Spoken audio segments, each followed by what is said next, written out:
ქობულეთის მუნიციპალიტეტის სოფელ ციხისძირში მცხოვრები რევაზ დავითაძე 27 მარტს სასტუმროს მშენებლობის დროს სამუშაო პროცესში მძიმე ტექნიკის დაცემის შედეგად დაშავდა.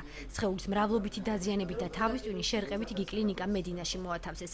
რევაზ დავითაძეს მოგვიანებით მარჯვენა ფეხის ამპუტაცია ჩაუტარდა. დაზარალებული აცხადებს, რომ ობიექტზე მშენებლობა უსაფრთხოების ნორმების დაცვის გარეშე მიმდინარეობდა. რა დაამონტაჟეს, რა გააკეთეს მე არ ვიცი.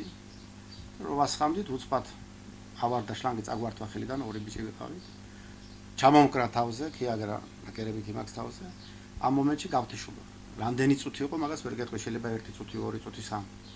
რომ მოვედი აზრზე, მაშინ კი ვიყвire რა ბიჭებო მკლავთ მეთქი. გავიდა დრო, მე არაფერს მე არ ვარ დამნაშავე. ყველა იძახის, ისიც იძახის, მე არ ვარ დამნაშავე, ესეც იძახის, მე არ ვარ დამნაშავე. სამართალმა იზეიმოს, მე მოფერებით ვეუბნებოდი, ლამაზობით ველაპარაკებდი. არ გამოვიდა იძულებული გავხდი, რომ სამართალში მიმეცა შლელობა. მე მოვითხო კომპანიისგან იმას, რომ გადაიხადოს ზარალი რაც არის გადასახადი, რაც შესაბამისია, რომ ნორმალური პროტეზი მქონდეს. მე აქამდე ვეუბნებოდი ნორმალურობას.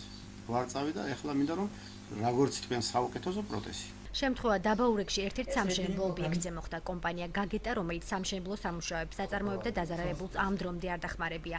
კომპანიის წარმომადგენელი თემურ ღაღეტაშვილი ჩვენთან სატელეფონო საუბარში ამბობს, რომ კომპანია თავიდან იცილებს პასუხისმგებლობას, რადგან რევაზ დავითაძეს სიტყვიერი შეთანხმება ეგრეთ წოდებულ ზედამხედველთან ჰქონდა. შესაბამისად, უსაფრთხოების ნორმების ზედამხედველს უნდა დაეცვა. მე როცა მოვინახულე ეს ამბავი რომ მოხდა, მე არ ყოფილვარ ობიექტზე, მე ობიექტზე არც უნდა ვიყო, მე ტელეფონის და გადარიცხვით ვიხდი ფულს. მერე ფულს რო გადავიხდი, მერე მოდის ბეტონია, არმატურა, ყველაფერი მოდის გადარიცხვით, ყველაფერს ღებულობს. არის ესეთი პრარაბი სიხარულიძე, მაგ დავითაძეს მეზობელი, რომელმაც მაგი მოიყვანა, არ ვიცი იმ სიხარულიძესთან აქვს მაგას ხელშეკრულება, არა აქვს, მე მაგი არ ვიცი. ჩვენ გვაქვს სიხარულიძესთან დაწერილი ხელშეკრულება, რომ ყველაფერს უსაფრთხოებას მაგის მოყვანის მუშაზე ყველაფერს პასუხისმგებელია სიხარულიძე გიორგი. დაზარალებულის ინტერესებს დემოკრატიის ინსტიტუტის იურისტები იცავენ. საკითხთან დაკავშირებით დღეს პრესკონფერენცია აღმასრულებელი საბჭოს თავმჯდომარემ გენო გელაძემ გამართა.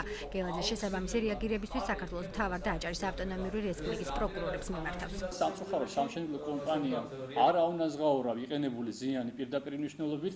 საუბარია ამ ეტაპზე მკურნალობის ხარჯებზე, თუმცა როცა ადამიანი დაკარგავს შრომის უნარს, სხვა ზიანზეც არის დგება უკვე საუბარი, შრომით უნარის საბოლოო დაკარგვის გამო და ამიტომაც იმის გამო, რომ შინაგან საქმეთა ორგანოებმა ამ შემთხვევაში ჩვენის აზრით და ეს მასალებიაც დასტურდება, რომ აშკარად გაუფრთხილებლობით ან განზრახ არ მოახდინეს ეფექტური რეაგირება და ჩვენისათვის ისინი აშკარად მიკერძოებულად მოქმედებენ, რამე თუ შეუძლებელია ამდენი ხნის განმავლობაში ელემენტარული ეფექტური რეაგირება ვერ მოხდარიყო და ამიტომაც მიმართავთ საჩივრით აჭარის ავტონომიური რესპუბლიკის და საქართველოს მთავარ პროკურორებს და მოვითხოვთ საქმეზე ქმედით და ეფექტურ რეაგირებას.